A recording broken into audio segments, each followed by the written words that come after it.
Olá, querido irmão, querida irmã, a paz do Senhor Jesus seja contigo. Seja bem-vindo para essa videoaula de apoio para a Escola Bíblica Dominical. Estamos estudando nesse terceiro trimestre a revista Ensinamentos Bíblicos no tema A Missão da Igreja em Fazer Discípulos. Estamos na lição de número 8 e hoje teremos nesse bate-papo, nesse estudo na palavra, nossos irmãos Natan, de Vila Luzita, nossa irmã Silvana, do bairro Campestre, que comentarão essa lição para que você possa meditar, preparar sua aula, esclarecer e assim termos uma aula cada vez mais proveitosa. Nós extraímos cada vez mais conteúdo, lições para a nossa vida, para os nossos alunos também. A lição de número 8 tem por título Influenciando Discípulos por meio do convívio. Temos como leitura bíblica o Evangelho de João, capítulo 1, versículos 9 até o 14. E o texto-chave é esse versículo 14, que diz: E o Verbo se fez carne e habitou entre nós, e vimos a sua glória, como a glória do unigênito do Pai, cheio de graça e de verdade. Para refletir, diz assim: uma experiência maravilhosa e transformadora é a vida de alguém ser influenciada e marcada pela convivência com um servo de Deus. Tivemos como base essa leitura em João, capítulo 1, que já demonstra a grande ação de Deus se fazendo carne em nosso meio, aquele que se aproximou, aquele que veio conviver, aquele que veio para estar junto, quebrou barreiras para se aproximar, morar, viver, conviver, experimentar as dores, as dificuldades, e é o exemplo maior de aproximação, de um convívio tão influenciador, a ponto de João expressar no versículo 14, olha, habitou entre nós, nós vimos, ele cheio de graça, cheio de verdade, né? A influência de Jesus no meio dos seus seguidores, dos seus discípulos, foi impactante. E isso que nós vamos observar e trazer para nós como uma igreja discipuladora, pessoas que convivam com os servos de Deus, convivam com os discipuladores, com os irmãos, eles devem ter um efeito na vida, um efeito de crescimento, um efeito de aprendizado, um efeito de coisas cada vez mais positivas, mais benéficas para as suas vidas. Nós vamos já a princípio aqui com os comentários do nosso irmão Natan. Pode ser, meus irmãos e irmãs que estão assistindo esse vídeo. No primeiro tópico, né? Tem por título A Influência Gerada pelo Convívio. E o subtópico A, o mestre influencia discípulos, né? A lição bem destacou o que é a influência, que é o poder de mudar opiniões, mudar caminhos, comportamentos, pontos de vista.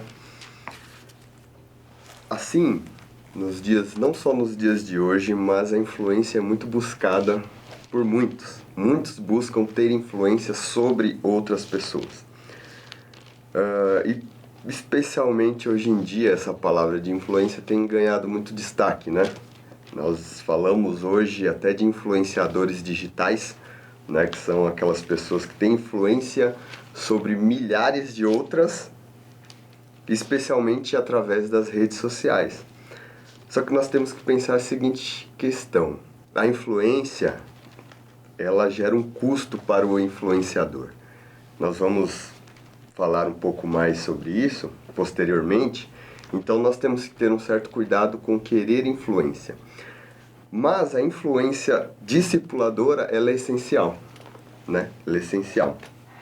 Quando a gente reflete sobre influenciadores digitais, é tão importante a gente refletir sobre isso porque nós, falando de maneira geral, somos influenciados por pessoas que a gente não conhece, que a gente só vê por uma tela.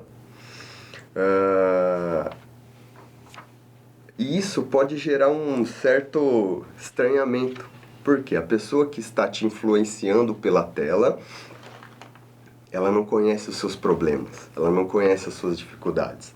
Mas muitas vezes nós nos deixamos influenciar por essas pessoas. E isso é estranho do ponto de vista de discipulado, porque o título do tópico é Influência Gerada pelo Convívio, né? E o primeiro ponto essencial para uma influência é a convivência, né? É a comunhão. O primeiro ponto essencial de um relacionamento de discipulado entre discipulador e discipulando, vamos dizer assim, é a convivência, né? E aqui surge uma questão importantíssima que eu queria ressaltar aqui para os nossos irmãos. A influência do discipulador, ela deve estar calcada no que a gente chama da igreja local. A importância da igreja local para o discipulado. Porque como o título é a influência gerada pelo convívio, é essencial que discipulador conviva com o seu discípulo, digamos assim, e que mutuamente eles se discipulem e se exortem para o crescimento do reino de Deus. E é na igreja local que é onde floresce os relacionamentos reais que gerarão novos discípulos. Obviamente que todos nós gostamos, principalmente quem gosta de estudar teologia, quem gosta de estudar a Bíblia, é maravilhoso você ouvir grandes pregações na internet, grandes estudos na internet. E é maravilhoso. Só que nós temos que também voltar a nossa atenção e valorizar aqueles que oram por nós, aqueles que conhecem as nossas dificuldades, aqueles que nos discipulam ali no dia a dia. Ou seja, valorizar nossos pastores locais. Por quê? Se esse discipulado vem através do convívio, são essas pessoas que estão perto de nós que vão nos discipular. Essas pessoas que estão perto de nós que vão nos exortar, porque elas é que sabem as nossas dificuldades e os nossos problemas. Não estou dizendo que é proibido a gente assistir vídeos e etc. Nada disso, é muito bom. Mas nós temos que valorizar a igreja local nesse processo do mestre influenciando o seu discípulo ali, em comunhão, um ao outro. No subtópico B, tem por título A influência de Jesus era marcante. E aí nós vemos os tópicos se entrelaçarem, né? Como nós falamos ali no subtópico A, que a influência ela é gerada pelo convívio. E mestre e discípulo, eles são, com essa comunhão real, eles trocam exortações, trocam ali a sua vivência, tá? E quando nós falamos de Jesus, nós estamos falando do maior influenciador de todos os tempos. Não existe maior do que Jesus. A influência de Jesus era inquestionável. O que ele falava influenciava, como nós podemos ler ali em Mateus capítulo 7, 28 e 29. O que ele fazia influenciava, João 4, do 7 ao 9. Até quando ele se calava, ele influenciava. Nós podemos ali em Mateus 27, do 13 a 14, quando Jesus está ali sendo acusado, e ele fica calado, e aqueles que estavam acusando começaram a se admirar por ele estar calado. Então perceba que a influência de Jesus não era simplesmente nas suas palavras, mas era nas suas palavras, nas suas obras, na sua postura, em tudo, tá? Sendo assim, Jesus é a nossa maior referência de discipulador, a nossa maior influência de relacionamento de discipulado. Aleluia. Ele exercia uma influência tão grande, mas não como os escribas e fariseus. E aí é uma diferença não só de quantidade, mas de qualidade de influência. Mateus 9, 35 e 36, nós vamos ver que Jesus exercia a sua influência com amor. E esse é o principal diferencial na minha visão sobre a influência de Jesus.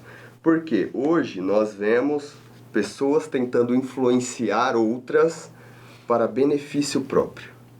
Pessoas tentando influenciar outras para se beneficiar. Jesus não. Ele influenciava as pessoas por amor àquelas pessoas. Tá? Como nós lemos ali em Mateus capítulo 9, versículo 35 e 36. Tá? E isso é um ponto muito importante, pastor Éden, irmã Silvana, que hoje eu já vi inúmeros cursos, palestras, especialmente desse mundo coaching, né? Que a gente vê palestra de motivação empresarial, motivação pessoal, que usam o exemplo de Jesus como influenciador, como líder, mas tentando pegar a influência de Jesus, tentando copiar a influência de Jesus para o seu próprio benefício. E isso não funciona. Por quê? Porque a influência de Jesus, ela não é uma influência egoísta. Ela não é uma influência que usa as pessoas para o seu benefício pessoal. Mas é uma influência que visa, com esse amor sacrificial, esse amor puro, esse amor completo de Deus, salvar as pessoas. E esse é o maior diferencial da influência de Jesus. Jesus era extremamente influente, mas nem por isso ele usou as pessoas para seu benefício. Não, Jesus ele influenciava para que as pessoas fossem salvas. E ele se entregou para que as pessoas fossem salvas. Então ele não usou as pessoas pelo seu próprio benefício, mas ele se entregou pelo benefício das pessoas. E nesse sentido nós devemos imitar a Jesus, tá? Principalmente no relacionamento de discipulado, nós não devemos olhar para Jesus como, não, eu quero ser um líder como Jesus, eu quero dominar, né, entre aspas, as pessoas como Jesus. Não, nós temos que, primeiro, amar as pessoas como Jesus amou. Esse é o primeiro ponto da influência de Jesus. E depois, influenciá-las para o reino de Deus. Influenciá-las visando o benefício daquelas pessoas. E aí, pegando a influência de Cristo, pegando o seu exemplo, nós caímos no tópico C, que tem por título a influência no convívio entre cristãos. E aqui é um ponto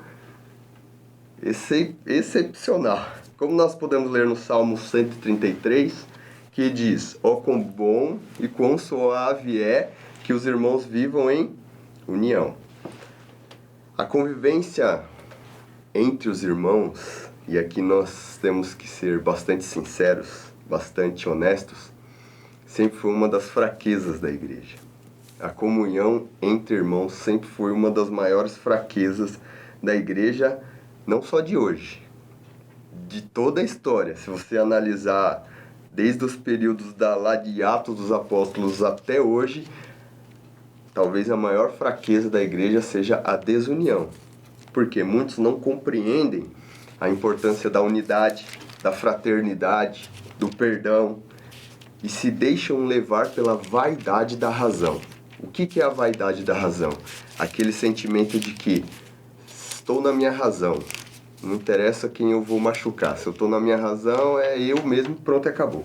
Isso é uma vaidade do coração do ser humano.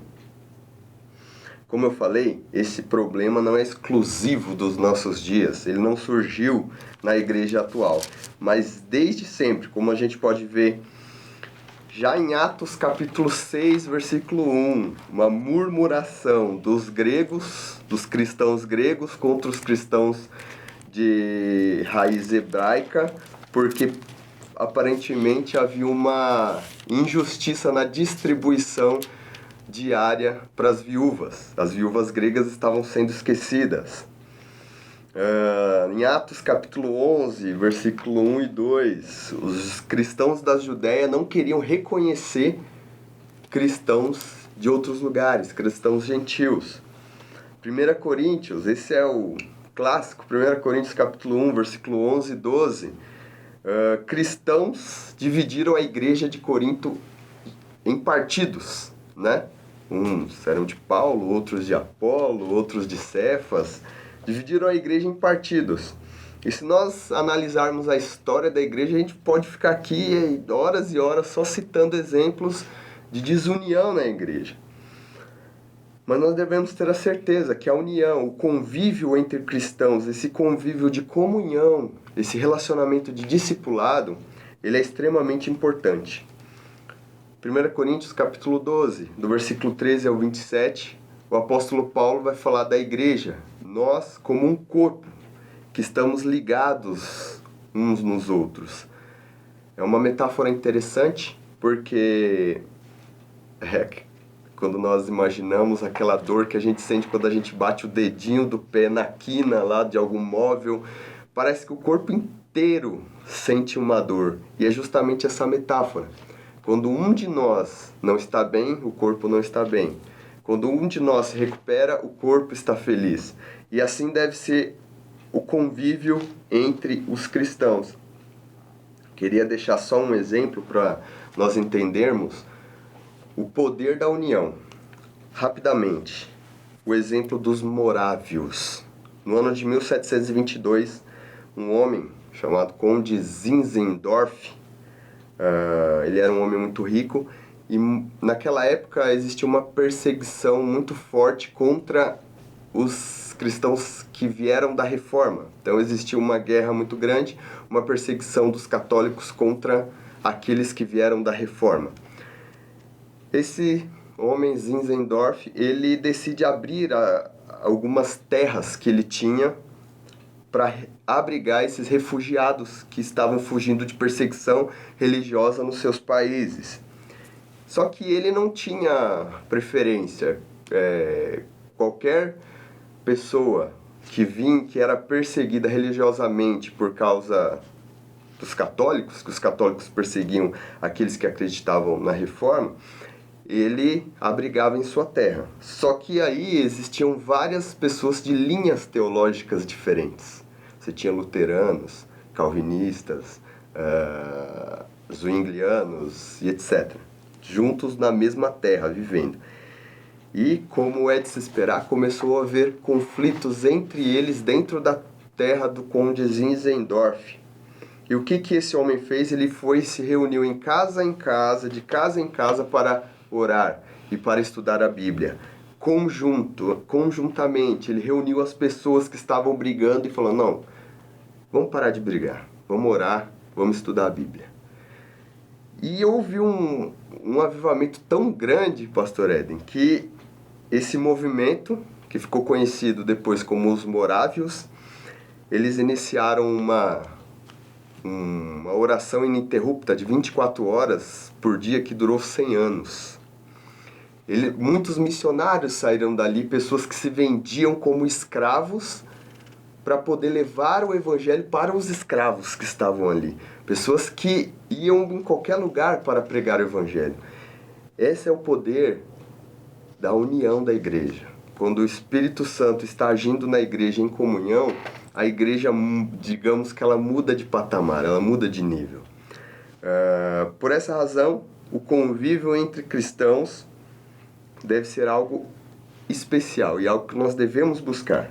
Jesus, ele vai dizer lá em João 17, 21, ele está orando, ele vai dizer, Pai, para que eles sejam um, assim como eu e tu somos um, para que o mundo creia que tu me enviaste.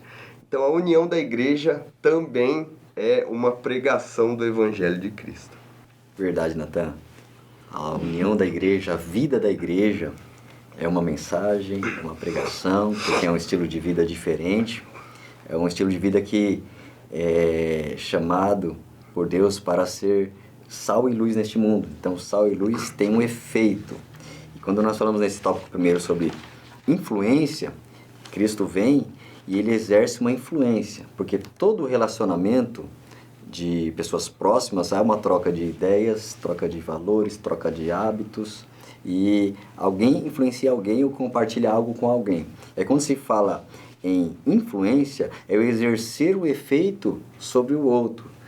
É o que Jesus Cristo fazia, ele exercia o efeito onde as pessoas recebiam um novo valor, os valores do céu, um novo ensinamento, uma nova instrução do alto, uma nova revelação de Deus. E isso, dentro delas, entrando, trazia uma mudança de pensamento que partia para comportamento. Então as pessoas iam sendo influenciadas, né? Não é a influência negativa que o mundo tem de querer influenciar o outro a ponto de manipular, de tirar algum proveito, de ser alguém que está ganhando em cima daquilo. Mas Jesus trouxe a influência oposta, que é beneficiar, edificar, transformar, limpar. Então Cristo vem para, na sua convivência, transformar a vida deles, né? Então, quando falamos em influir, é algo que tem dentro dele, que é santidade, que é sabedoria, que é intimidade com o Pai. Ele transferiu isso para eles. Ele doou, entregou pérolas de sabedoria, entregou uma visão correta de reino para eles. Então, isso foi fazendo com que eles fossem influenciados. E aí, tudo mudava. Olha, comecei a andar com Jesus, estou enxergando as coisas diferentes. Estou agindo diferente, estou me comportando diferente. E essa influência, ela era marcante, como diz o subitem B, era marcante após o encontro com Jesus, né? E aí, isso trazendo a aplicação para nós como igreja, as pessoas conviverem conosco e elas serem influenciadas ao ponto de perceber, olha, aqui é um ambiente de sinceridade, de amor, de transparência, de companheirismo, um ambiente onde a santidade é algo real, que existe, e temos uma paz diferente. E aí as pessoas vão tendo essa influência na vida delas, esse efeito na vida delas, sendo transformadas, e aí se encontra realmente um novo sentido de vida. E aí quando falamos em influência de Jesus marcante, ou seja, era uma maneira, eu vivia e enxergava de uma maneira, após o encontro com ele, contato com ele, e assim cada pessoa que estiver em contato conosco, ele tem que aprender, tem que receber, tem que estar junto, acompanhando e recebendo e observando e vendo, para ter esse efeito na vida dele. Daí é tão importante a vida cristã ser algo não somente a formalização do momento de culto, mas outros momentos, tem um pós-culto, tem um momento de visita, tem um momento de saber o contexto que a pessoa vive, as dificuldades que ela vive, as situações que ela passa e enfrenta. E aí, sabendo isso, você pode ajudar, acompanhar, auxiliar. Então, essa convivência, Jesus chamou eles, olha, vem, vamos ali. Eles foram no casamento juntos, eles foram atravessar de barco alguns momentos juntos, viajaram juntos, atravessaram vilarejos juntos, entraram em casas juntos, momentos públicos juntos, como momentos particulares juntos. Então, todo aquele tempo era Jesus ensinando, usando elementos do dia a dia, usando uma criança, usando um lírio, usando um pássaro, usando uma árvore, usando uma planta para trazer um ensinamento. Então, no dia a dia ia falando, trocando experiências. Nós falando para os discípulos de hoje, ó, os servos de Deus, novos irmãos, ó, anda comigo, vem cá. Você vai andar comigo e você vai ter uma influência. O que nós estamos vivendo, você vai viver também. No que nós vamos participar ativamente algo da obra de Deus, você vai participar também. E aí começa a viver. Então, essa influência do que nós estamos vivendo é transferido para ele. Ele começa a receber também isso, né? E ser despertado para isso. Por isso que é tão necessário o convívio. Não pode ser uma coisa fria, né? Olha, eu te transfiro só um conteúdo e você se vira. Não é algo para estar junto, estar próximo, estar perto. Daí essa necessidade no tópico seguinte de habilidade em relacionar-se positivamente, né? Uma relação onde promovo algo positivo, algo edificante na vida de quem está junto, quem está caminhando ao meu lado. E aí, esse tópico segundo, gostaríamos também de ouvir os comentários da nossa irmã Silvana sobre a habilidade em relacionar-se positivamente. Eu vejo assim, nesse tópico, que a carreira cristã, ela exige assim, uma perseverança do discípulo, do irmão, do discipulado, de todos que estiverem no caminho. Então, essa perseverança, ela não é de quem corre, de quem correu mais, de quem faz mais, de quem fez menos, é de quem não vai parar nunca. E aí, quando ele coloca aqui, nossos relacionamentos devem sempre gerar fé, ânimo e esperança, dentro desse contexto que, no exemplo da conversa dos irmãos que estavam no caminho de Emaús, eles estavam vindo de uma crucificação, eles foram testemunhas oculares. E aí você percebe que, como João vai falar aqui, ó, o verbo se fez carne e habitou entre nós, ou seja, ele tabernaculou, ele estava ali junto, nós vivemos juntos. De repente eu vejo o Senhor que falou para mim que tudo podia, que tudo era possível para ele. E eu vejo essa crucificação, como que eu vou ter uma esperança, como que eu vou ter um novo ânimo para continuar propagando esse evangelho? Como que eu vou continuar com o mesmo ardor, né? Com a mesma fé, com o mesmo ânimo, vamos dizer assim, para não deixar desfalecer? E aí eu coloquei algumas coisas aqui em relação alguns versículos que lá em Colossenses 3:12 ele vai falar assim, eu acho que eu coloquei aqui, Colossenses 3:12 ao 14: revesti-vos, pois, como eleitos de Deus, santos e amados, de coração compassível e de benignidade, humildade, mansidão, longanimidade, suportando-vos, perdoando uns aos outros, se alguém tiver queixa contra o outro, assim como o Senhor vos perdoou, assim também fazei vós. E aí, lá em Efésios, vai dizer assim, ora, livrem-se de toda amargura. Por que eu estou falando isso? Porque, trazendo para o contexto de hoje, para esses irmãos que são tão influenciados por uma tecnologia, como o nosso irmão falou, vem uma coisa, vem outra. Vem uma coisa, vem outra. E aquilo não fica um pleno, um todo para Deus. Eu não estou dedicada totalmente ao Deus. Então eu estou deixando toda essa influência me contaminar de certa forma. E aí eu não consigo chegar à plenitude de varão perfeito. Eu não consigo prosseguir com o que Jesus pediu para eu prosseguir. E aí eu coloquei aqui, em relação a esse reaquecimento que ele está pedindo aqui, ó, reaquece o ânimo e a esperança. Ou seja, tem que tornar de novo, gerar essa fé, trazer à memória o que dá esperança, que está lá em Isaías 59. Ou, como Isaías falava para aquele povo, desperta, desperta, arma-te de força, braço do Senhor. Ou seja, se fortaleça. Ou como disse para Josué, esforça-te, tenha bom ânimo, continua a sua caminhada. Então, se você não se esforçar, o que vai acontecer? A sua fé mina. Então, o segredo aqui é, para você reaquecer o ânimo e essa esperança, está na fé, que é o que ele vai dizer aqui. Seus corações foram novamente aquecidos pela fé e a esperança. Então, o homem mais a palavra, ele vai gerar fé e salvação. E aí ele vai ser um exemplo para as outras pessoas, porque Jesus não chama as pessoas para continuarem fracas. Olha, vocês são fracos, mas se fortaleçam em mim. Mas eu chamo vocês para vocês seguirem o mestre. Segue o exemplo aqui, segue o modelo.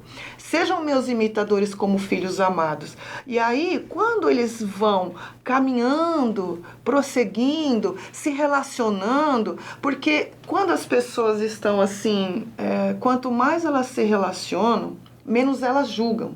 Por quê? A partir do momento que eu conheço a esfera da sua necessidade, do seu contexto, da sua realidade, da sua vida, família, trabalho e tudo que você faz, e você me conhece, o que começa a acontecer? Começa até ter um vínculo aí, uma amizade. E aí você vai entender e vai começar a partilhar, você vai começar a dividir essas situações e vamos nos ajudar, um ajudando o outro, sabe, fortalecendo o outro. E aí não para. Esse tópico 2 é importantíssimo, essa sabedoria, habilidade, prudência no tratar com o outro, no relacionamento, porque estamos tratando com irmãos, com vidas, noiva do Cordeiro. É importante tratar, como esse primeiro exemplo citado aqui no subitem A, Jesus, ouvindo eles, ouviu qual que era o lamento deles, e Jesus foi lembrando eles com a palavra. Olha, estava escrito, estava profetizado, que iria padecer, que seria assim, que deveria haver um sacrifício, foi mostrando as escrituras. Então a escritura foi levantando e fortalecendo. A escritura, de novo, acrescenta fé. E da mesma forma nós devemos ter esta sabedoria em pessoas que nos acompanham, que estão ao nosso lado, momentos em que nós citamos sentimentos ou pensamentos destrutivos, de repente alguém com desânimo, de repente alguém com um pessimismo, um negativismo, alguém com uma opressão pelo fardo, pela dificuldade, essa sabedoria em trazer uma palavra confortadora, consoladora, estimuladora, que faça de novo olhar para o Senhor Jesus. E convivência é caminhar junto, é andar junto. Eu trago alguém para começar a caminhar junto, vamos servir a Deus, vamos aprender como que é andar com Jesus, o caminho estreito, e esse compartilhar de vida, o novo estilo de vida, essa convivência, também está sujeita a erros, como subitem B, e com a nosso amor e sabedoria, orientar, conduzir e dar chance, dar oportunidade. Jesus pega Pedro, arrependido, e chama ele de novo, e conduz ele de novo a servir ao ministério. Então nós podemos enxergar que Jesus tem este amor que sabe trabalhar nas fraquezas, aperfeiçoando continuamente. Ninguém nasce um discípulo pronto de uma vez. Ele é transformado pouco a pouco, palavra a palavra, experiência a experiência, no convívio, e isso vai sendo amadurecido. Então, o saber lidar de uma forma positiva é aquele que, mesmo vendo algum defeito, sabe orientar, aconselhar, para que de alguma forma aquele ouvinte sinta-se amado, cuidado, orientado e conduzido para um próximo nível da caminhada, né? Para nós, nessa prática de convivência, estimularmos, como no tópico 3, eles a olharem para nós, verem alguém que serve a Deus, que com o tempo vai conduzi-los a servir a Deus da melhor maneira, né? Chamar um novo membro, alguém que está ao nosso lado, olha, vamos orar juntos, venha orar comigo, ele vai ver em mim uma vida de oração e ele vai aprender a orar junto. Vamos visitar, nós te visitamos, nós te acompanhamos, agora vamos juntos, vamos visitar o outro. Vamos evangelizar, vamos para tal evento, tal atividade da comunhão da igreja, ensinamento, vamos aprender da palavra, vamos juntos, vamos para um seminário, um estudo bíblico, um curso bíblico, vamos aprender. Então, trazer para se alegrar nas coisas de cima e se alimentar das coisas de cima. Então, os discípulos viam Jesus ir lá cuidando dos enfermos. Depois eles iriam ser enviados para cuidar dos enfermos. Viram Jesus ensinando o povo. Depois eles seriam enviados para ensinar o povo. Eles viram Jesus como lidar com o pecador e Jesus como lidar com o hipócrita. Viram Jesus lidar em situações complicadas, no cansaço, no desafio de fazer a vontade do Pai. Então tudo isso eles viram Jesus fazendo. E eles viram Jesus praticando. E pouco a pouco Jesus foi inserindo eles no trabalho. Foi incluindo eles no trabalho. Agora, nas próximas aldeias ali adiante, vocês vão de 2 em 2. Vocês vão agora orar pelos enfermos. Vocês vão agora ali levar a mensagem do reino, do evangelho. Então, Jesus foi dando exemplo e trazendo eles para prática, para exercer. O reino de Deus é algo prático. Não é um pensamento apenas filosófico, uma teoria abstrata. É algo real, prático para ser vivido. E Jesus, então, foi introduzindo eles na obra. Façam, põe a mão na massa, né? Então Jesus foi fazendo isso, é o que nós enxergamos no tópico 3, eles aprendendo pela observação e pela experiência prática. O Natan puder também comentar sobre isso, sobre observar e experimentar na prática. Amém. Não, o aprendizado, ele tem vários níveis, né? O nosso irmão, o pastor Eden já bem mostrou que Jesus ensinava na prática.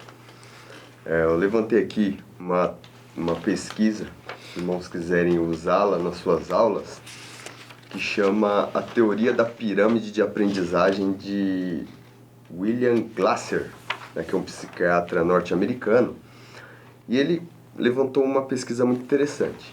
E obviamente que cada pessoa muda de uma pessoa para outro, nível de aprendizado de cada um, mas, em média, ele chegou à conclusão que nós aprendemos 10% daquilo que lemos. É muito pouco, né? A gente para pensar. 20% quando escutamos, 30% assistindo alguém falar ou alguma coisa acontecer, né? Assistindo um episódio, vamos dizer assim.